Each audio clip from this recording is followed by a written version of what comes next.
Hoy quiero hablar de uno de los grandes narcisismos, de las tendencias narcisistas de la época, y se sintetiza en el concepto de longevity, longevidad. Decía una novela del siglo XVIII, ya hacía decir el autor a su protagonista que una cosa es evitar morir y otra cosa muy distinta es vivir. Este tema aparece cada vez más en revistas y periódicos, y además hay centros que ya se dedican a ello. En Berlín, que hay de todo, de todas estas tendencias están muy bien representadas aquí. Y esta semana salía un artículo en el periódico de una youtuber que hablaba de que después de salir de un burnout, de una depresión por agotamiento profesional, le vino la idea de que estaba viviendo mal, y entonces se dedicó a intentar vivir mejor, a dedicarle tiempo a cuidarse, ¿no? Lo cual puede empezar muy bien, pero veremos cómo termina. Termina la muerte como todo, pero bueno, puede empezar muy bien como una idea de cuidarse y como una idea necesaria, que además hay que tener en cuenta que puede ser un contrapunto precisamente a las depresiones estas donde la persona se ha olvidado de sí misma. Pero bueno, al final lo que ha pasado es que esta mujer, que además es youtuber y que tiene mucho éxito y que tiene un centro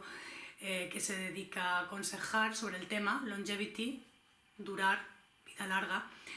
dedica 25 horas a la semana solamente al tema de medidas que consisten en alargar la vida. La dieta, contar calorías, seleccionar alimentos, mirar de llevar una dieta equilibrada, todo tipo de deportes, meditación y otras medidas más extremas, que por ejemplo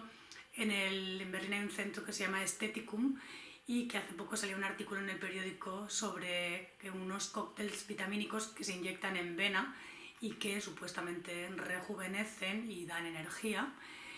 además de otras miles de operaciones que ayer estuve mirando y que no sabía ni que existían para rejuvenecer, que consiste básicamente en sustituir el cuerpo y cambiarlo por prótesis. Y una medida que me pareció bastante escandalosa, que se llama vampire lifting, y que consiste en inyectarse sangre de momento propia en la cara, por ejemplo, para estimular a las células a rejuvenecer. No sé cuántas pruebas habrá de que esto tenga un efecto real, ¿no? También se celebran congresos donde se presentan los últimos estudios sobre este tema, y hay muchísima gente obsesionada.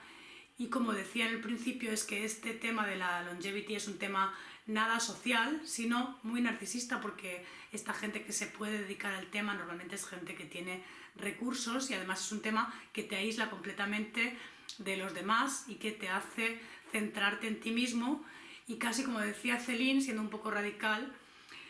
procure siempre no cuidarse, porque cualquier pregunta hecha al cuerpo abre un espectro de preguntas siguientes que nunca terminan, ¿no? Es decir, el cuidado y el intento de alargar la vida, que es una quimera, y que los que se dedican a ello hablan de factores como el músculo o la capacidad pulmonar, como factores predictivos o factores que hay que entrenar, o la dieta o la flora bacteriana, etc. Y sin embargo, en un estudio que se dedicó al tema que es ya de los años 30 del siglo pasado y que sigue, la Harvard Adult Development Study, un estudio longitudinal, lo que vio es que el factor que más correlaciona en este estudio con una vida larga no era ninguno de estos factores a los que se fomentan en este tipo de centros, sino que precisamente era llevar una vida social satisfactoria y tener vínculos de calidad y profundos.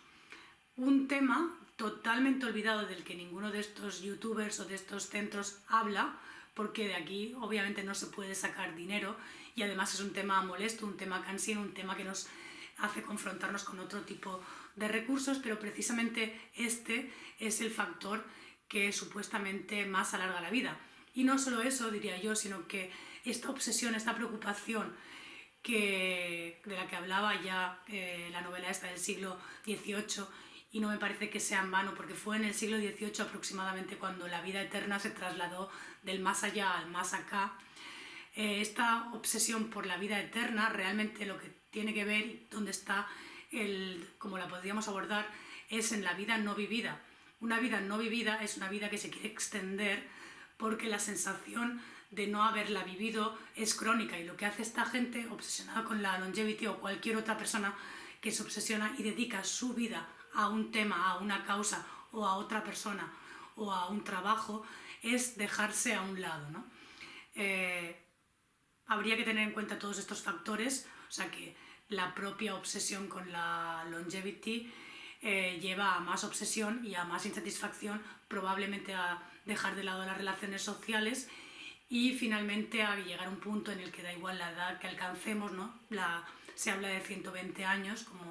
como lo deseable, aunque no se habla de qué se va a hacer en esos 120 años, aparte de dedicarse a alargarla.